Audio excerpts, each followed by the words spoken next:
Salut, aujourd'hui je voulais vous parler d'un thème qui est vraiment une grosse problématique parce que c'est vraiment sous-traité et vraiment sous-maîtrisé pour la plupart des gens qui me suivent, qui me demandent de les suivre lors de sessions de coaching. C'est la stratégie de contenu, le marketing de contenu, c'est-à-dire comment mettre en place une vraie stratégie pour les publications qu'on va mettre en place sur son blog de façon à avoir tel ou tel type de résultat, exactement ce qu'on veut en fait. Proposer un article, une vidéo, un podcast, enfin bref, publier quelque chose sur notre site qui va avoir un vrai objectif et comment intégrer tout ça dans une stratégie plus large. J'aurais d'abord une question à vous poser. Sur tous les contenus que vous avez publiés l'année dernière sur votre site, combien d'entre eux sont des contenus que vous avez planifiés de manière stratégique, que vous avez planifiés stratégiquement?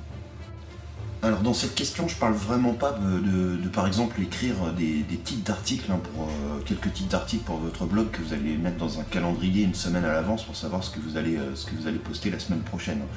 Mais vraiment ce que vous avez vraiment planifié. C'est-à-dire que vous êtes posé des questions comme pour qui va être ce contenu, où est-ce qu'il sera vu, au-delà peut-être de votre blog, comment il va être mis en forme, comment il va être reçu, quel style, quel format, quel ton il va être employé sur ce contenu-là, comment tout va s'imbriquer ensemble, comment tout va fonctionner. Le problème, c'est qu'en tant que blogueur, on est tellement pris dans la production, on a tellement la tête dans le guidon qu'on a tendance à oublier pourquoi on va publier, quel est l'objectif qu'on veut atteindre derrière.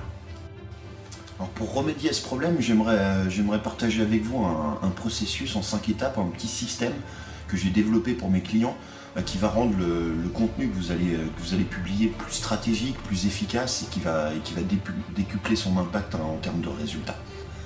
Alors la première étape, elle va consister en quoi? Il va s'agir de faire ce qu'on appelle du sourcing en anglais, c'est-à-dire de sélectionner des sujets, des thèmes, et de définir les communautés en ligne, si vous voulez, sur lesquelles vous allez baser votre stratégie de contenu pour répondre à leurs besoins précis. La question à se poser pour vous aider, c'est quand vous créez du contenu, pour qui le créez-vous? Alors c'est quelque chose qui est difficile à expliquer, mais vous avez peut-être expérimenté ça. Quand on a l'impression que, enfin c'est pas uniquement une impression d'ailleurs, mais quand quelque chose est créé vraiment pour vous, ça donne un sentiment qui est vraiment différent. Ça vous est probablement arrivé de lire un bouquin ou un article de blog, mais notamment un livre, ou d'écouter un morceau de musique aussi peut-être, et d'avoir des paroles qui vous touchent tellement et vous vous dites « Waouh, ce truc-là c'est fait pour moi, ça me parle directement à moi ». Et c'est un petit peu l'objectif que vous allez vouloir suivre aussi. Plus vous allez être capable de parler directement à vos prospects, c'est-à-dire à vos clients potentiels en des termes qui les touchent, vraiment s'adresser au cœur de clients que vous ciblez, plus ce que vous allez faire sur Internet va être efficace.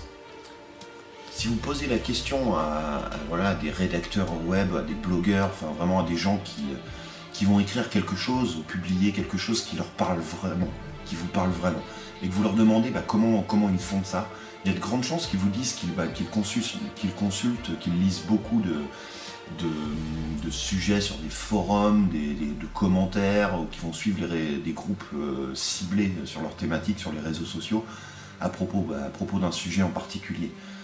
Si vous êtes écrivain par exemple, c'est beaucoup plus facile de créer du contenu pour un petit groupe de personnes, de la vie réelle, que vous pouvez visualiser, que ça va être d'écrire de manière complètement abstraite et en étant incapable de donner un visage à une audience, de pas pouvoir, on appelle ça un avatar client finalement en marketing, c'est-à-dire arriver à visualiser à qui on s'adresse finalement. Une petite astuce, ça peut être par exemple de taper vos mots-clés principaux, ce qui va le plus attirer votre public cible par exemple dans les communautés Google+, ou sur des groupes sur LinkedIn, et vous allez voir que la dernière chose qui va vous manquer, ça va vraiment être des vraies personnes posant des questions qui peuvent être traitées dans des contenus très détaillés. L'avantage, le meilleur avec cette méthodologie, finalement trouver des sujets et trouver l'audience, c'est la même, enfin ça correspond au même processus. En utilisant cette technique-là, vous allez faire d'une pierre deux coups finalement.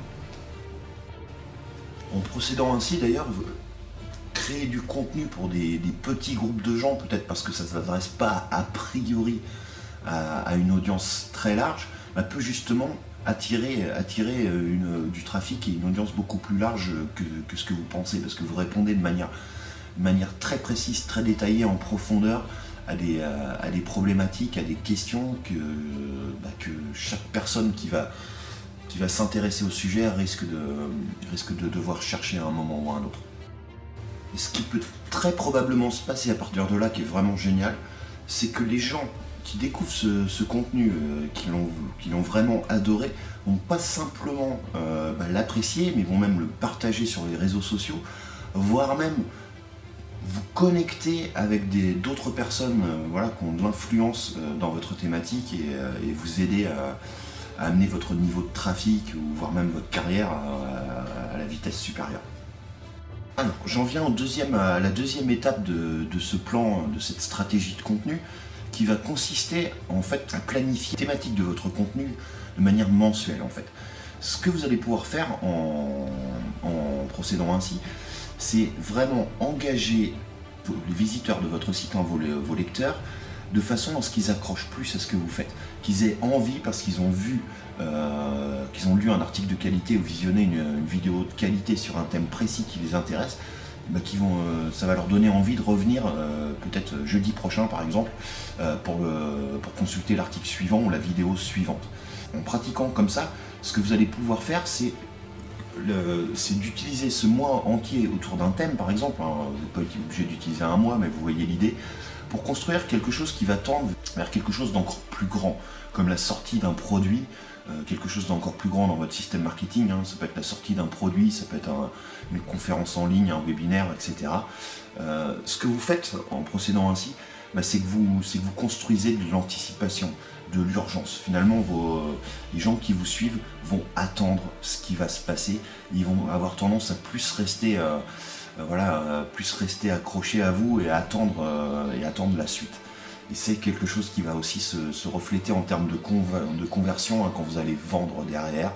Moi, c'est quelque chose que j'ai constaté vraiment en termes des résultats, des stratégies que j'ai fait implémenter à mes clients.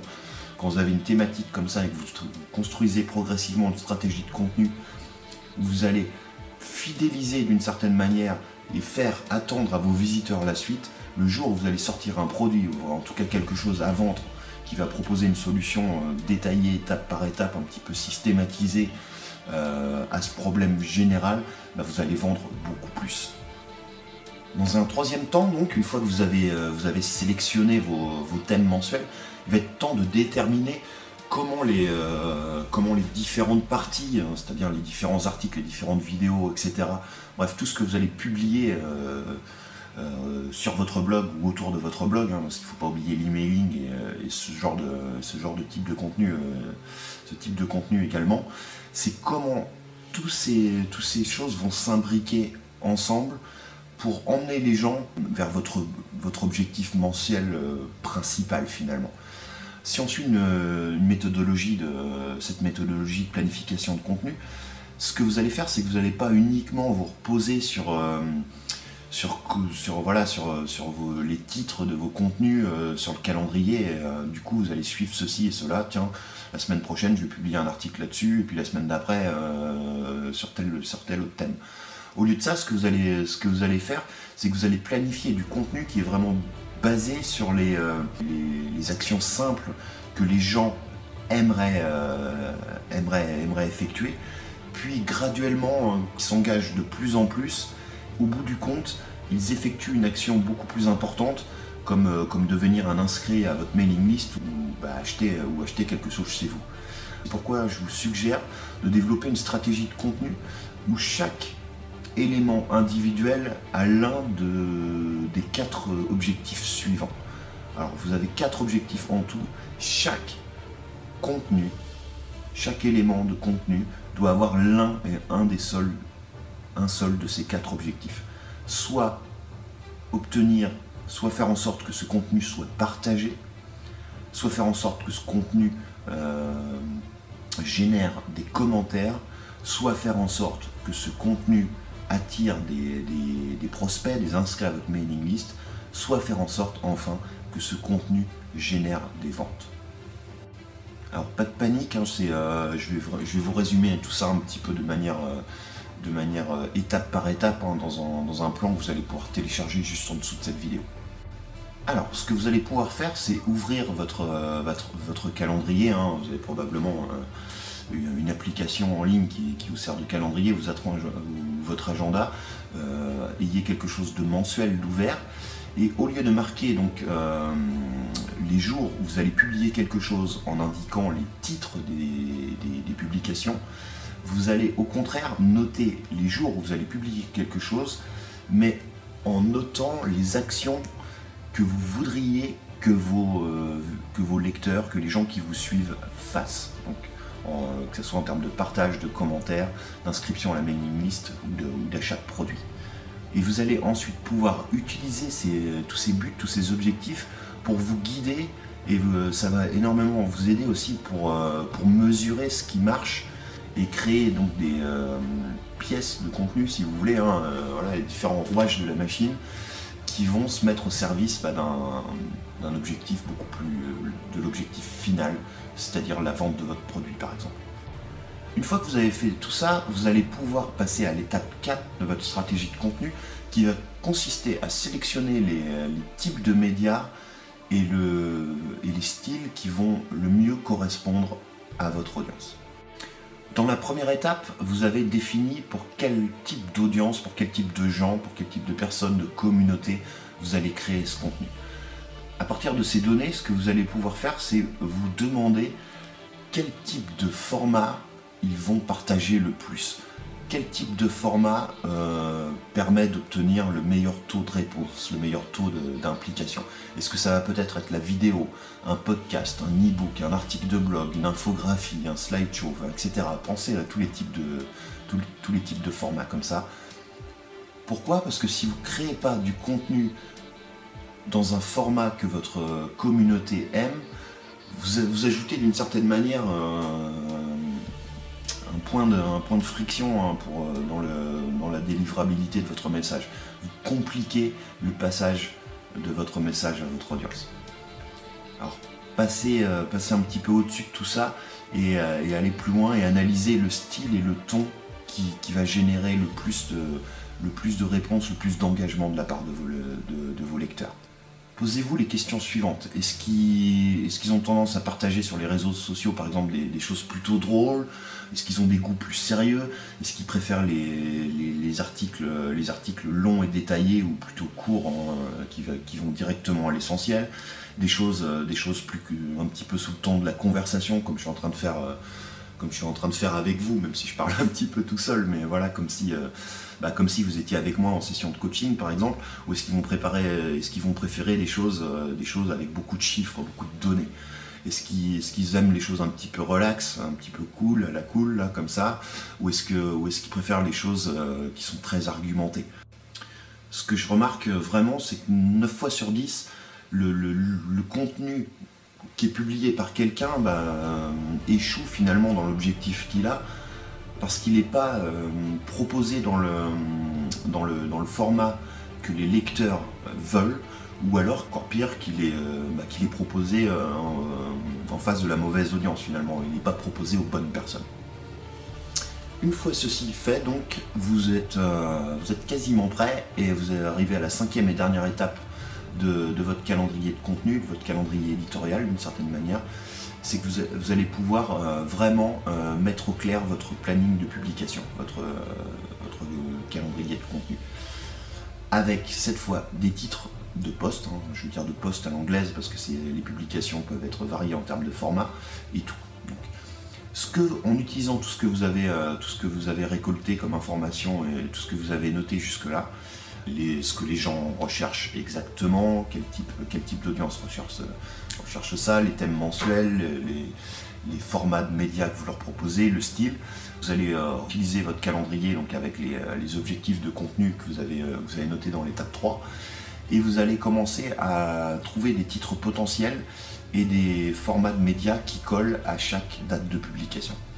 Par exemple, je vais vous donner un exemple, vous allez peut-être, pour le mois de janvier, le premier lundi, avoir un objectif qui va être de faire un article viral. Ça va être le but, l'objectif. Le format, vous allez peut-être opter pour la vidéo. Alors, comme vous pouvez constater, cette structure va vraiment ajouter beaucoup de profondeur et de direction, hein. Vous avez une vraie boussole autour de votre calendrier de contenu de manière large, et ça vous permet de faire beaucoup de choses derrière. Savoir quel format de médias vous allez utiliser bien en avance, ça va vous aider à gérer et à prioriser un petit peu vos tâches dans votre planning de production. Le fait d'avoir des buts et un style bien établi en avance, ça peut aussi aider si vous faites rédiger, si vous avez un blog à plusieurs auteurs, si vous utilisez les services d'un rédacteur web, peut-être un certain avantage tactique parce que vous allez demander à un tel qui est plus doué peut-être pour avoir des résultats en termes d'acquisition de commentaires, ou un tel qui est meilleur pour obtenir du contenu qui est vraiment partagé sur les réseaux sociaux, ou tel autre rédacteur qui est bon pour vendre ou pour générer des inscriptions à la mailing list, la tâche de créer ce contenu-là. Aussi le fait de savoir quels canaux de distribution, à qui vous allez vous adresser pour faire la promotion de votre contenu, ça vous permet de préparer un message à l'avance, peut-être aussi de faire du contenu collaboratif par exemple, parce que vous savez que dans 2 mois vous allez avoir telle chose, et du coup vous allez pouvoir créer une vidéo et demander à X blogueurs par exemple de vous donner le meilleur leur meilleur conseil sur tel ou tel sujet, et du coup vous allez pouvoir créer une vidéo récapitulative ou un e-book, etc. etc. Enfin, bref, vous avez vraiment aussi un planning qui vous permet de ce planning de contenu, vous pouvez créer un planning de promotion aussi. Donc vous vous retrouvez avec un planning de production, quand est-ce que vous allez faire les choses, comment, un planning de contenu, de publication, contenu, qu'est-ce que vous allez publier, quand, pourquoi, et vous allez aussi pouvoir aller beaucoup plus loin avec un planning de promotion qui va vous permettre d'obtenir les meilleurs résultats possibles encore. Voilà, j'espère que ça vous a été très utile. Alors, pour simplifier un petit peu tout ça, je vous ai préparé un plan d'action étape par étape pour retrouver les grandes idées de tout ce qu'on a vu ensemble aujourd'hui. Je vous laisse le télécharger juste en dessous et je vous dis à très vite.